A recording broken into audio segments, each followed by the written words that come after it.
At least one person who's going to be there, our producer, our 10 o'clock producer, Jacob.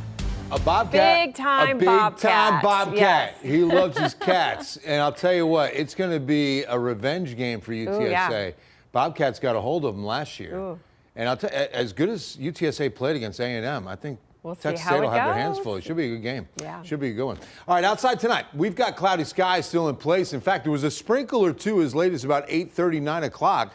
But now the radars are clear. Let's take a look outside. Here on the hill, the flags are moving a little bit. I mean, winds aren't too gusty right now. You'll see that the winds right now are pretty calm out here on the hill, 5,400 Fred. We've got a temperature of 81, feels like 86. So it's still pretty humid outside despite a light northwest breeze. I will say this, tomorrow morning should feel really good. I would schedule an early morning walk. Today's highs, 84 at Bernie. Boy, that's nice. 88 at Del Rio, 87 Uvalde, 83 Hondo. Wow, we finished at 90 degrees, San Antonio International, to show you the almanac that we should have gotten up to 94. 102 from 1951 stays in place, and of course we clear out the rain gauges as we begin September. Welcome to the Burr months, where we're going to get our first cold front, just a matter of time, usually mid-September. We could be done with 100s. I don't want to do a Billy T guarantee on it just yet. It's only September 1, but we could be done with 100-degree heat. You know, here's what's interesting. Look at August, right? 3.55. Did you know that on Friday, we had 0.06 of 1 inch in the gauge for all of August? So Saturday, and then last night, we had nearly 3.5 inches at San Antonio International. So we finished the month now, thanks to those last 2 days, at 3.55. So that brings us up to 23.80 for the year, a surplus of 3 inches for 2025. Not bad. All right, here's the contribution from the weekend, well, really from last night and early today.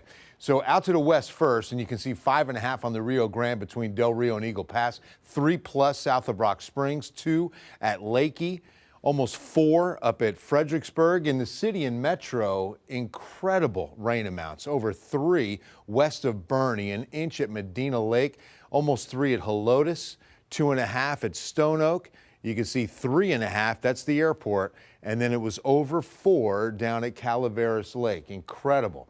And the last of the rain, it was really kind of a glancing blow over western Bexar County, most of the rain falling in Medina County, and that's hitting the bullseye. That's the only exceptional drought in the entire state. Just one small pocket south of Hondo, including Divine. Last of those little sprinkles you can see in San Antonio, and then south along I-35 and I-37. Take a look now as we get into tomorrow. We're getting into a bit more of a drier pattern, but a pop-up shower is still possible. Models are showing this is why I'm going to put in a 10% chance next couple of days. It would be a brief little sprinkle. It will not be even measurable over the next 24 to 48 hours. But moving ahead, watch what happens. We've got a tropical system, Eastern Pacific, could be taking a right turn and sending a bunch of moisture in for the weekend. So I'm talking about Saturday and Sunday. You know, beginning part of next week, we could be looking at some pretty significant rain chances. Before we get to the 14-day forecast, let's go to West Texas, namely Lubbock, and the incredible storm that rolled in. And I'm not talking about the Texas Tech offense. This was halftime. They had to evacuate the stadium in Lubbock, Texas. Look at this storm cloud rolling over the stadium. I mean, that looks like the mothership, right? This reminds me of Independence Day, like it's time. Wow. This was so scary. And then Arkansas, poor Arkansas. Not only was the storm overhead, but it was 47-0 at halftime.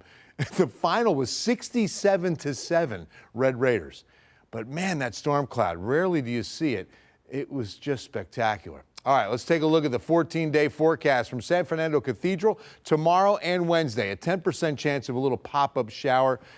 A glorified sprinkle. It's just not going to be much at all, hardly measurable. 95 tomorrow. I think we get closer to 100 Wednesday, Thursday. This is why I'm not guaranteeing the last 100 just yet. 97 on Friday. Now, here's the rain chances so far. 30% Saturday. I'll go 40% Sunday. This could really go up, though, if models start indicating that that system's going to take a turn in the Eastern Pacific and send moisture in.